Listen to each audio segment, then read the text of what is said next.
El presidente Guillermo Lasso confirma que esta semana firma la renegociación de la deuda con el Fondo Monetario Internacional.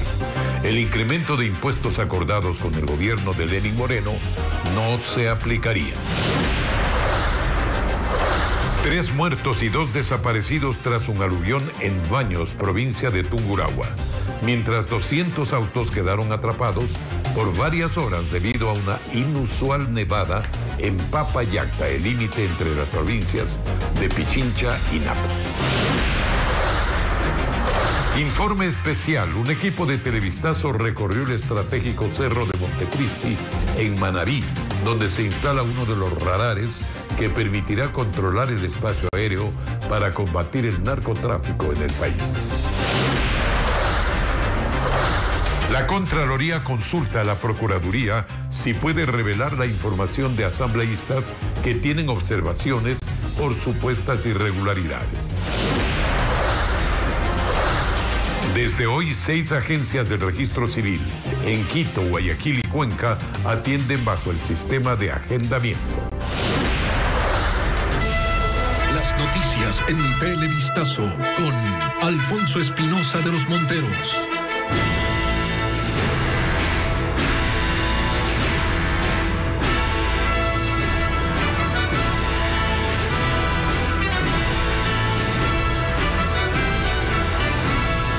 Amigos, buenas noches y bienvenidos.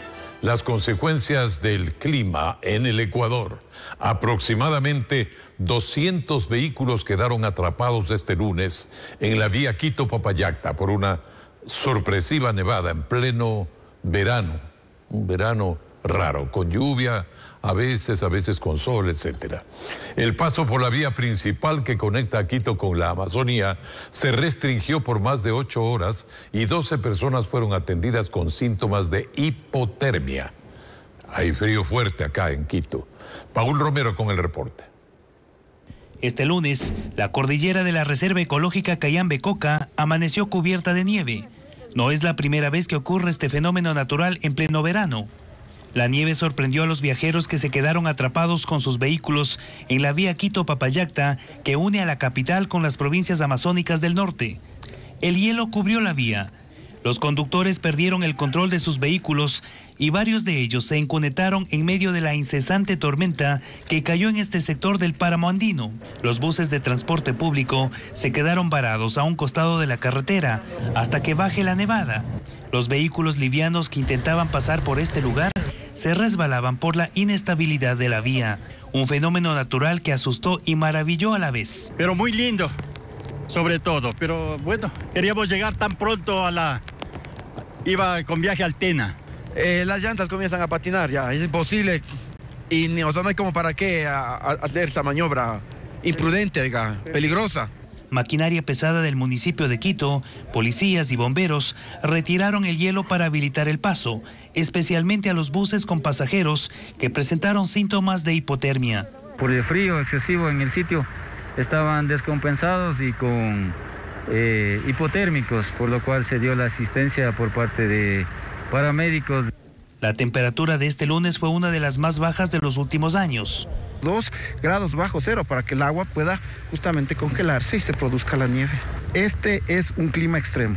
Con el paso de las horas, bajó la intensidad de la tormenta de nieve. En el límite entre las provincias de Pichincha y Napo, nevó durante 8 horas. La carretera se cerró porque más de 200 vehículos quedaron atascados. Con la habilitación de la vía se abrió el paso de los vehículos. Decenas de personas aprovecharon el inédito escenario para jugar, divertirse, hacer muñecos de nieve. Ahí de con mis hijos, hacerle ahí, por lo menos a disfrutar un poquito. Por seguridad, la policía y los bomberos permanecen en este lugar. Y en otro punto del país, 3 muertos y 2 desaparecidos tras un fuerte aluvión registrado en el sector de La Estancia, esto es en el cantón Baños de Agua Santa, en la provincia de Tungurahua. Nuestro corresponsal, Fabián Villa, nos amplía ahora. Las fuertes lluvias sorprendieron a los habitantes de la zona centro del país. Hubo graves daños en Tungurahua. Uno de los más golpeados es el sector turístico de la estancia, donde 4 hosterías quedaron destruidas y vías afectadas. Ya se confirmó la muerte de 3 personas y 2 continúan desaparecidas. Los daños materiales todavía son incalculables. Una evaluación preliminar y después de un diálogo con los propietarios, se estima los daños a las infraestructuras al menos en $600,000. Carlos Chicaiza trabaja en la zona y explica que junto con moradores del sector y organismos de socorro han intentado localizar a sus compañeros desaparecidos. Pero a la noche más o menos 9:15 y 9:20 se vino el diluvio y se hizo esto. No encontramos a la chica que hacía mantenimiento de acá de la hostería. Hasta la parroquia de Río Negro llegaron las principales autoridades de la provincia. Recorrieron los sectores afectados y detectaron familias que lo han perdido todo. Hay inclusive en este momento una comunidad aislada porque el puente prácticamente ha sido destruido por el río y se están buscando caminos primero de solución respecto a limpiar las vías. Segundo, haber la posibilidad de rescatar a las personas que están aisladas. Mientras que en la vía Ambato-Guaranda, una fuerte granizada sorprendió a los conductores. Personal de tránsito tuvo que desviar a los choferes, pero hasta el cierre de este reportaje, la carretera había sido habilitada. Y en otro asunto, la renegociación de la deuda con el Fondo Monetario Internacional será firmada esta semana. Así lo anunció el presidente Guillermo Lasso. Además, se refirió a temas laborales y no descarta una reforma constitucional que permita la vigencia de 2 códigos laborales en el país. Lenin Artida nos explica más en el siguiente reportaje. En entrevista con Diario El Universo, el presidente Guillermo Lasso anunció que esta semana se oficializará la renegociación del acuerdo con el Fondo Monetario Internacional y adelantó algunos de los puntos que contendrá el nuevo documento. De acuerdo con el programa del gobierno anterior, se preveía un incremento de impuestos por $2.500 millones en el año 2022. Eso no va a ser así. Se lo garantizo porque hemos sabido negociar y demostrar que el Ecuador tiene otras alternativas y salidas, como es reducción del gasto, que lo vamos a lograr, incremento de la producción petrolera, que lo vamos a lograr, mayor eficiencia en la recaudación tributaria, efecto de que aquellos que evaden o eluden impuestos pues tengan que empezar a pagar esos impuestos, y obviamente un componente que en definitiva es lo más justo. Los que más tenemos vamos a tener que pagar y asumir el costo de la vacunación y de la pandemia. Dijo también cómo se obtendrán los recursos que se van a requerir a quienes más tienen. No pasa por incremento de impuesto a la renta ni del IVA tampoco. Ya verá usted lo que vamos a presentar en lo que yo desde ahora doy en llamar la ley de creación de oportunidades, creando oportunidades. El proyecto de ley que remitirá el Ejecutivo al finalizar septiembre abordará reformas en distintos sectores. Que tiene que ver con temas y reformas necesarias en el sector de hidrocarburos, en el sector de los minerales, en el sector de energía, en el sector de telecomunicaciones, en el tema de obras públicas, donde tenemos identificado proyectos de inversión por cerca de $5.000 millones. Usted me va a decir, ¿y de dónde van a sacar el dinero? Bueno, del sector privado.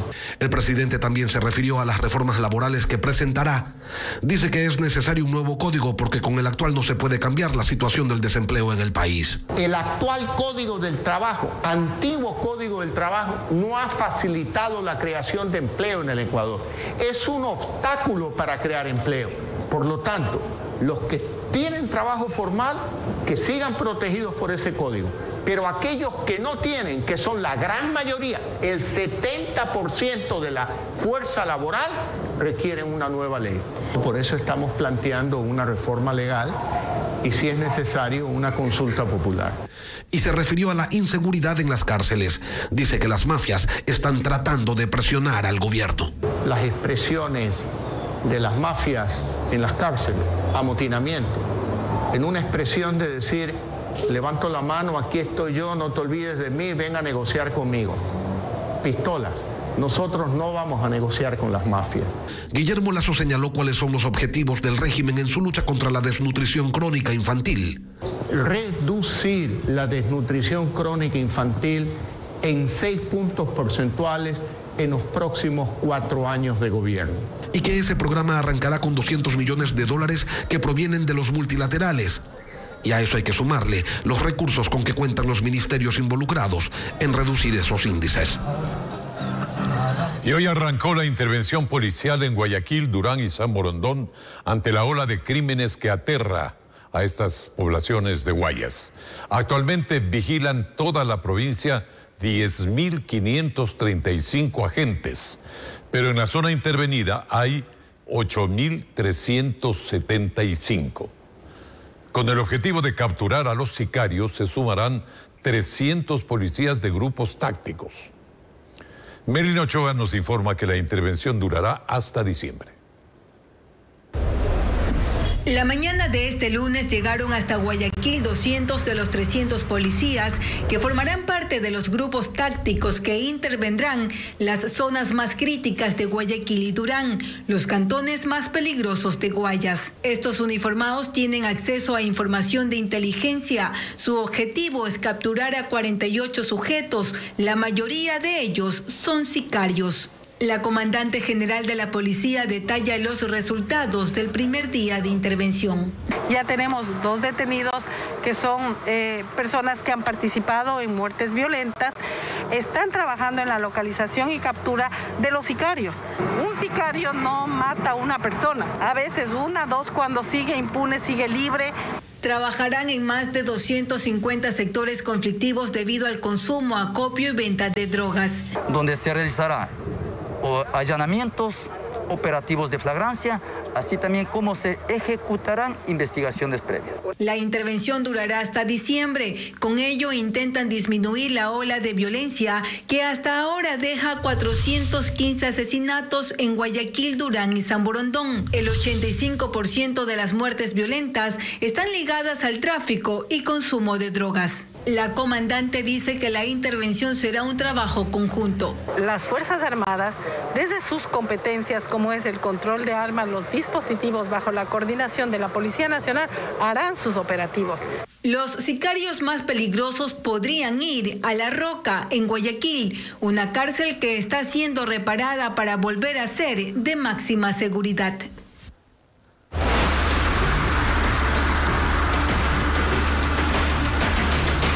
Radar en Cerro Montecristi. Televistazo se internó en la espesa vegetación del Cerro Montecristi en Manabí para mostrarles dónde será instalado el nuevo radar que permitirá la detección de narcoavionetas que sobrevuelan el espacio aéreo de forma clandestina. William Young nos tiene un informe especial de esta zona declarada ya como área de reserva militar. Al imponente Cerro Montecristi se lo puede apreciar desde muchas zonas de la costa manabita. Lleva el mismo nombre de la población asentada en sus faldas. Para llegar, pedimos autorización a las Fuerzas Armadas porque ahora es un área de reserva militar. ¿Esto qué significa? Que es una zona restringida y con intereses de defensa nacional. Tuvimos que registrarnos con el equipo de cámaras y producción. Pasamos el primer filtro. Luego otra parada en el campamento de los uniformados para explicarnos las normas de seguridad. Y de inmediato iniciamos el recorrido en la montaña, por la única ruta disponible con inclinación de 45 grados en algunos tramos que dificultaba nuestro ascenso. Y luego de caminar por cerca de 45 minutos subiendo el cerro, hemos llegado a uno de los puntos en donde hay maquinaria del Cuerpo de Ingenieros del Ejército en la nivelación de esta vía, que es uno de los puntos de acceso para llegar al sitio exacto en donde estará ubicado el radar. A medida que avanzábamos, la vegetación y el terreno iban cambiando y la neblina aparecía. Es una de las principales elevaciones de Manabí y de allí su importancia estratégica de llegar a la cima. Aunque Aunque se está abriendo un camino, la zona es de difícil acceso.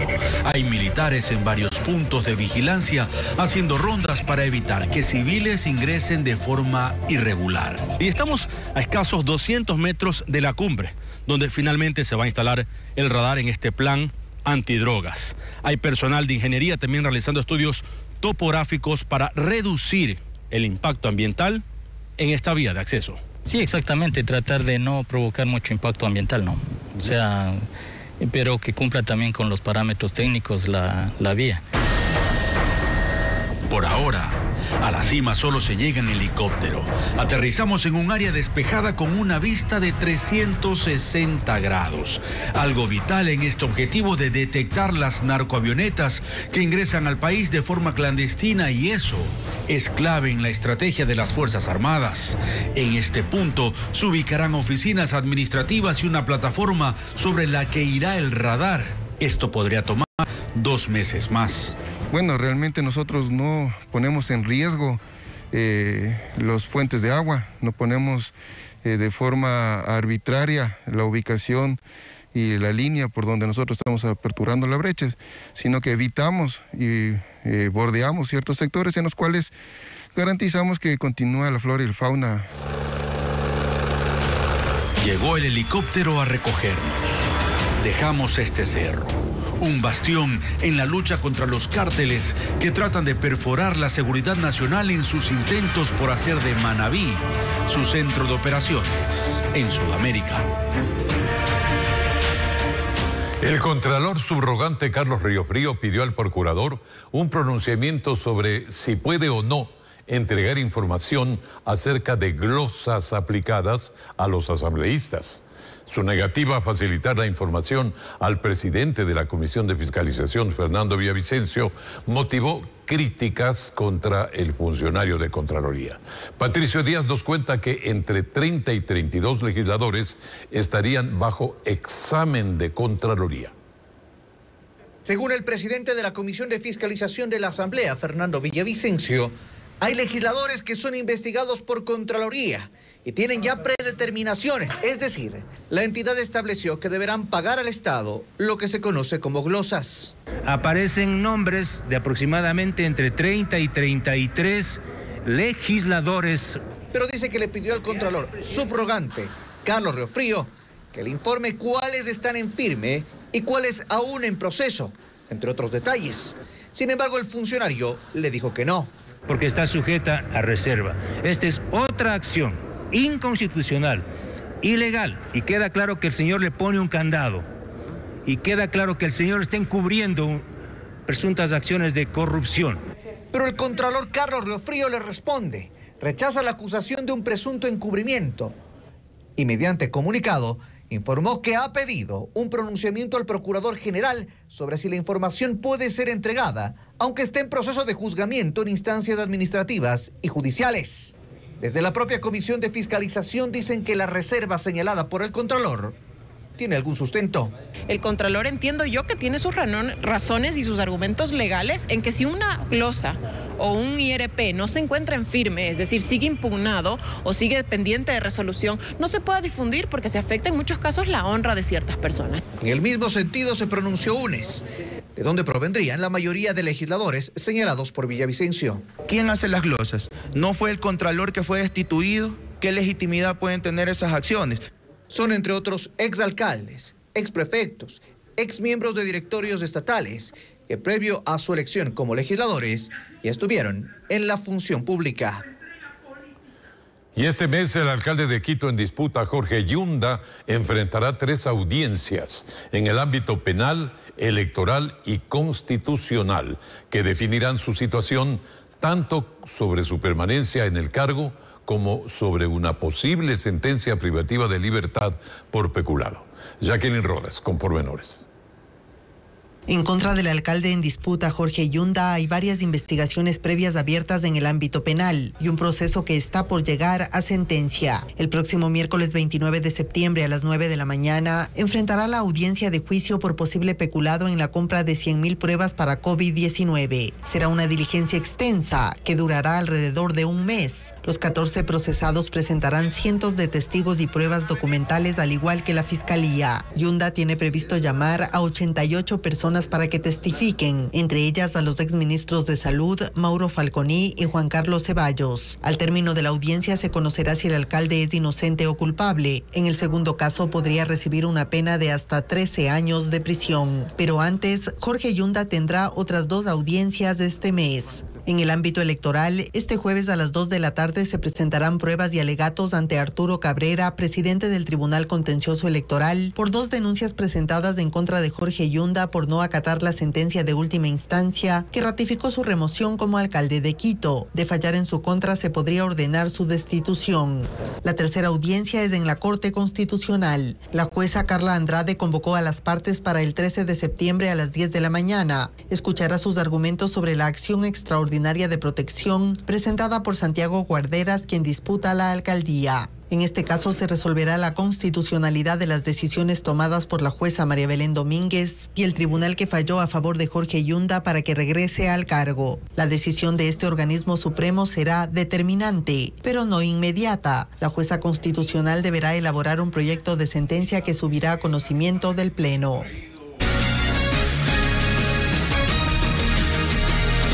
Seguimos. La Comisión de Régimen Económico de la Asamblea aprobó el informe sobre el presupuesto general del Estado para el resto del 2021, sugiriendo al Pleno su aprobación. Pachacutic y el correísmo votaron en contra y aseguran que lo mismo harán en el Pleno. Patricio Díaz nos explica qué pasará si no se alcanzan los votos. En la comisión las cosas se veían complicadas, pero de del Partido Social Cristiano. Esto, sin embargo, no implica que el Partido Social Cristiano apoye con sus votos. La organización emitió un comunicado en el que resalta que no apoyará la aprobación en el Pleno y que lamentablemente esta posición no fue comunicada a tiempo a nuestro representante en la comisión. Y lo mismo anticipó UNES, no votará por el presupuesto. También a través de un comunicado señalan, por ejemplo, que educación y salud reciben menos recursos de los que necesitan. También cuestionan lo destinado a educación superior. Han hecho alusión a que en la Proforma 2021 se está reduciendo el presupuesto a las universidades, cuando nosotros hemos explicado que realmente se ha aumentado el presupuesto, lo que corresponde a las becas para los jóvenes ecuatorianos. Flores confirma que los diálogos en el legislativo continúan. En Izquierda Democrática no niegan que se está analizando la decisión. ¿Es probable que no apoyen entonces los socialistas? No, nosotros hemos dicho que vamos a hacer esas observaciones y que sean acogidas de estas observaciones. Pero aunque llegara este respaldo, los votos de Pachacutic son necesarios y ellos están cada vez más distantes del gobierno. Una parte de los recursos para educación y para salud van a provenir de las ventas de las empresas públicas. Esto contradice a la Constitución. Con lo que no alcanzarían los 70 votos para su aprobación. Sin embargo, según las normas vigentes, si no se obtienen esos respaldos, el presupuesto igualmente entra en vigencia por Ministerio de la Ley. Uno de los mayores gastos dentro del presupuesto general del Estado es el de los salarios para los trabajadores del sector público. Para este año la reducción de ese rubro es por más de $700 millones, lo que implica más desvinculaciones de burócratas. Juan Carlos Esprúa tiene un análisis. El gasto en sueldos de los trabajadores del sector público tiene un peso importante en el presupuesto del Estado. Sin embargo, por primera vez en los últimos años se plantea una reducción significativa. En 2020, el gasto en ese rubro fue de unos $8.900 millones, mientras que para este año es de $8.160 millones, lo que representa una disminución de más de $730 millones para burocracia. Hemos bajado, sí, pero sigue siendo excesivo, pero obviamente este es un proceso que tiene que seguir, porque los excesos son en el gobierno central o en el presupuesto del Estado que se llama, pero también en el resto del sector público. Durante la entrevista para Ecoavisa, el presidente Guillermo Lasso ya daba luces de lo que será el reajuste del gasto en burocracia durante su gobierno. Dijo que, por ejemplo, los empleados del Palacio de Carondelet, que el 24 de mayo eran 890, pasaron a 600 en agosto y se espera reducir esa cifra a 450 trabajadores hasta diciembre de este año. El gasto público en sueldos y salarios anualmente representa en Ecuador entre el 8 y el 9% del Producto Interno Bruto, cuando la media en América Latina y el Caribe viene a ser entre 3 y 4%, o sea, la mitad del Producto Interno Bruto de los países. Entonces, Ecuador tiene un tema exacerbado en gasto público en sueldos y salarios. Ambos expertos creen que en este reajuste se debe tener mucho cuidado con los sectores de educación, salud, inclusión social y seguridad. Si es que manejamos un concepto de eficiencia, sin perjudicar áreas sensibles, se puede hacer. Si existen ahí gastos administrativos y de personal administrativo que creo que se le puede hacer una revisión. Existe también la posibilidad de congelamiento salarial. El presidente Lasso ha señalado que el próximo año presentará un presupuesto más acorde con la real situación económica del país. Militares y policías realizarán operativos conjuntos en la provincia de Santa Elena dentro del plan de seguridad anunciado para combatir a las bandas de narcotráfico que operan en la península. La comuna Montañita es uno de los puntos donde aumentará el número de policías de unidades de investigación, como nos informa William Young. En Montañita la preocupación ronda sus calles porque la delincuencia va ganando terreno y muchos ya no saben qué hacer. La venta y consumo de drogas es uno de los principales problemas. Bueno, el consumo de drogas eso es a nivel nacional, yo creo que es así. Pero en Montañita es desenfrenado. Y la gente se siente insegura, el turista se siente inseguro. Eddie Yagual nació en esta comunidad y tiene un restaurante.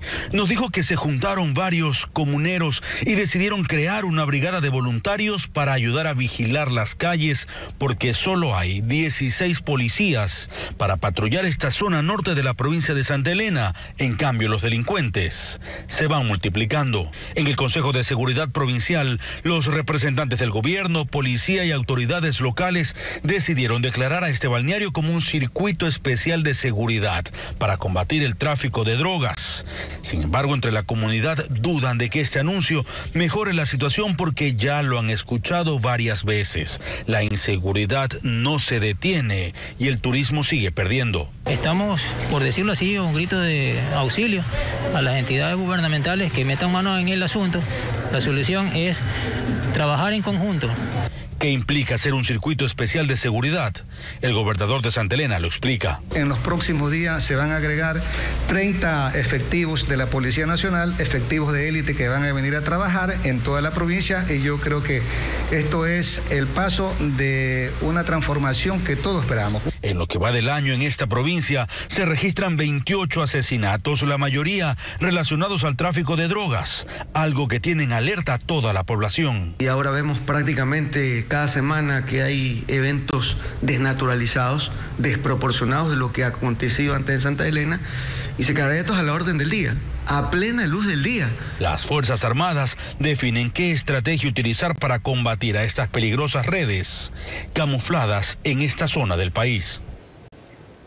Un agente de seguridad penitenciaria fue detenido por la policía tras intentar ingresar objetos prohibidos a la penitenciaría del Litoral en Guayaquil. Según las autoridades, en poder del guía encontraron dosis de cocaína y accesorios de un arma de fuego. El uniformado fue puesto a órdenes de las autoridades para que se investigue este delito. Decíamos, desde hoy en 6 dependencias del Registro Civil en Quito, Cuenca y Guayaquil se atiende al público únicamente con cita previa. Hasta octubre esta modalidad se aplicaría en 42 agencias en todo el país. Varios usuarios desconocían la medida, pero se instalaron módulos para informarles, como nos cuenta María Mercedes Granda. Para evitar las largas filas que se generaban por la alta demanda de los trámites de cedulación y emisión de pasaportes, desde este lunes en 6 agencias del Registro Civil a escala nacional se atiende únicamente con turno obtenido en la página web de la entidad, www.registrocivil.gov.es. En Guayaquil, a las oficinas de la avenida 9 de octubre, zona centro, llegaron usuarios que agendaron su cita online. Mucho mejor, pues no he hecho ni fila. En la agencia matriz del registro civil en Quito no hubo filas ni aglomeraciones y la atención fue fluida. Muy eficiente. No nos hemos demorado mucho. Según la coordinadora zonal Goldi Montenegro, la implementación del agendamiento evita las aglomeraciones y los tramitadores. Ahora es de una manera ordenada a lo largo de todo el día, la misma cantidad e incluso un poco más. De las 6 agencias que atienden con cita previa, 3 son en Cuenca, 2 en Guayaquil y 1 en Quito. En otras agencias que no aplican esta modalidad se generaron filas, pues los usuarios tenían que hacerlas para los pagos, luego esperar hasta ser llamados a los cubículos y tramitar el documento. Ya 4 horas. Solo en agosto el registro civil emitió 53.000 pasaportes y 247.000 cédulas en el país.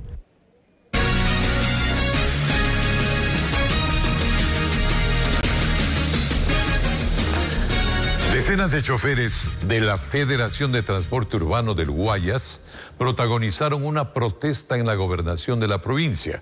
Pidieron al Ejecutivo que se abra una línea de crédito que les permita cumplir con los pagos asumidos para la renovación de sus unidades. Lenin Artieda con el tema. Siempre se empieza por uno.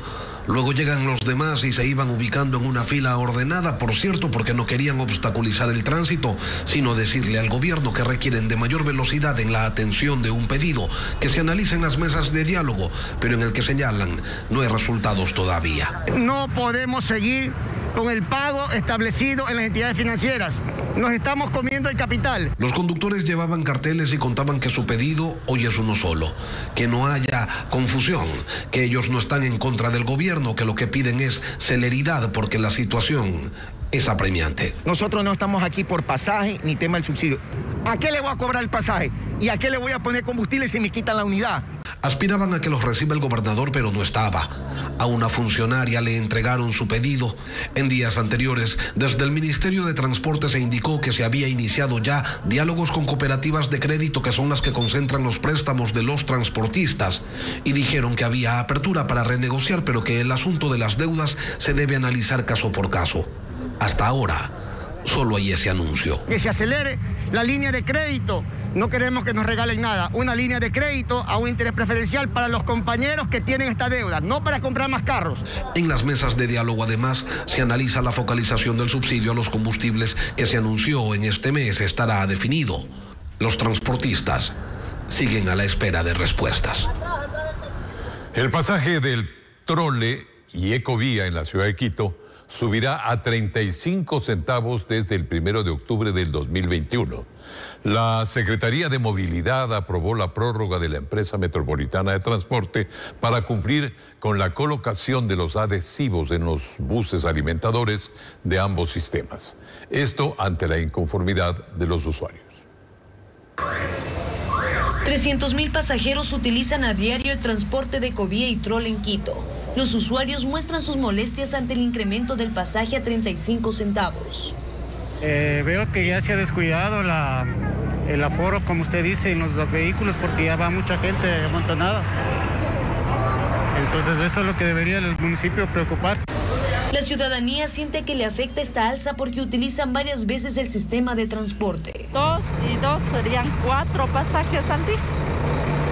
Imagínense si eso sumamos al mes. Sí nos afecta.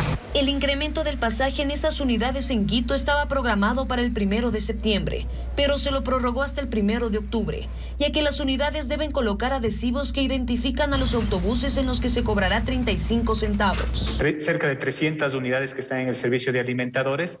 Esto requiere un tiempo adicional para que puedan ser identificadas. El secretario de Movilidad, Guillermo Abad, explica que la empresa de transporte de pasajeros ha cumplido con los indicadores de calidad para proceder a este incremento del pasaje. Indica que ahora están en fase de fiscalización para verificar el cumplimiento. Y estos indicadores se nutren de la información que es recogida a través de dispositivos electrónicos, magnéticos, digitales, fotográficos o de video que están a bordo de cada uno de los buses. Y estos dispositivos recogen las incidencias que se puedan dar en el bus, como excesos de velocidad, maniobras bruscas, frenadas bruscas, apertura o cierre de puertas en lugares indebidos.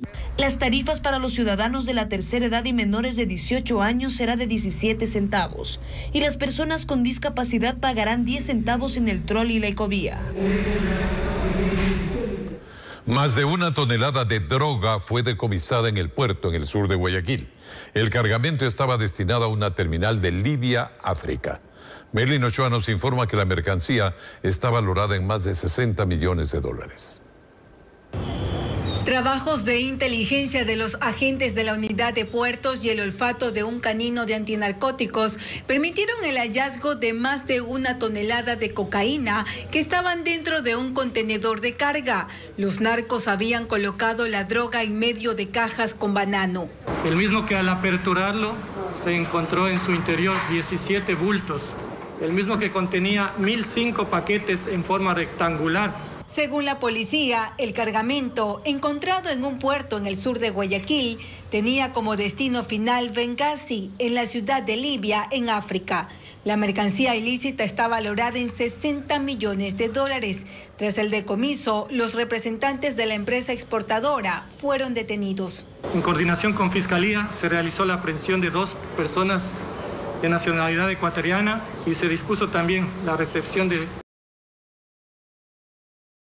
La autoridad recalcó que el contenedor no fue contaminado dentro de la terminal portuaria. Por ello ahora investigan si la cocaína fue colocada en el lugar de origen o en el trayecto.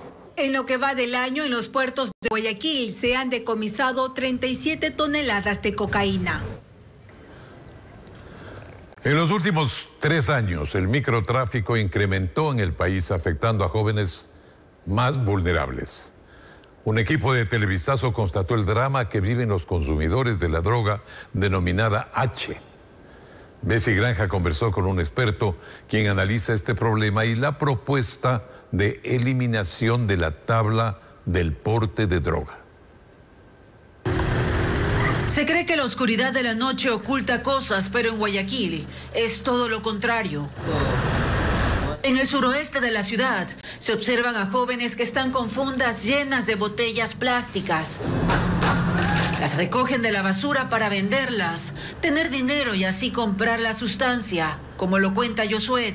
Muchas veces el vicio me llevó a andar cogiendo botellas así. Tengo tiempo consumiendo la heroína, conocida como el H.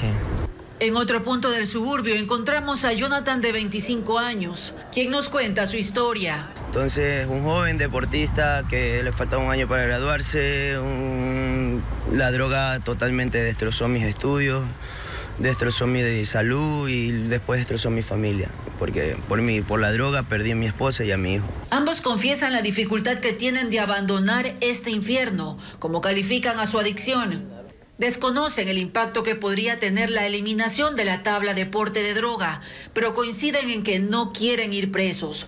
La tabla no tiene por qué existir, en ninguna parte del mundo existe. José Rodríguez es psiquiatra y experto en adicciones. Su posición es muy clara con respecto a la tabla creada en el 2014, por los efectos colaterales que, según él, se produjeron tras su implementación. Yo creo que es irrelevante, pero es mandatorio eliminar esa bendita tabla. Es una vergüenza. ¿Cómo pueden analizar esta H que tiene tantos tóxicos? Entonces, esa experiencia de haber legalizado todo es nuestro mayor problema. Considera que el Estado debe ejecutar acciones para enfrentar esta problemática. Lo que les toca hacer, de eliminando la tabla o no, es darles un tratamiento apropiado. Porque si tenemos un problema carcelario, como está sucediendo en el país, investigue cuál es la proporción de gente con cantidades mínimas de droga y va a encontrar que ese es no menos del 40%. Por eso plantea una propuesta. Existen en el mundo comunidades terapéuticas en el campo y aprovecho para sugerirlo, porque cuando usted los pone en el campo, en contacto con la tierra, el proceso de recuperación es mucho más eficiente y que los hagan un lugar autosustentable. Planteamiento que espera sea escuchado ante el incremento del microtráfico de drogas que acorrala a los jóvenes más vulnerables. Bien, amigos, estamos concluyendo este servicio informativo. Como siempre, agradeciéndoles por la compañía, por la confianza, por su respaldo de siempre. Mañana continuaremos desde muy temprano, 5:55, con nuestras emisiones noticiosas. Que pasen muy bien, buenas noches y disfruten.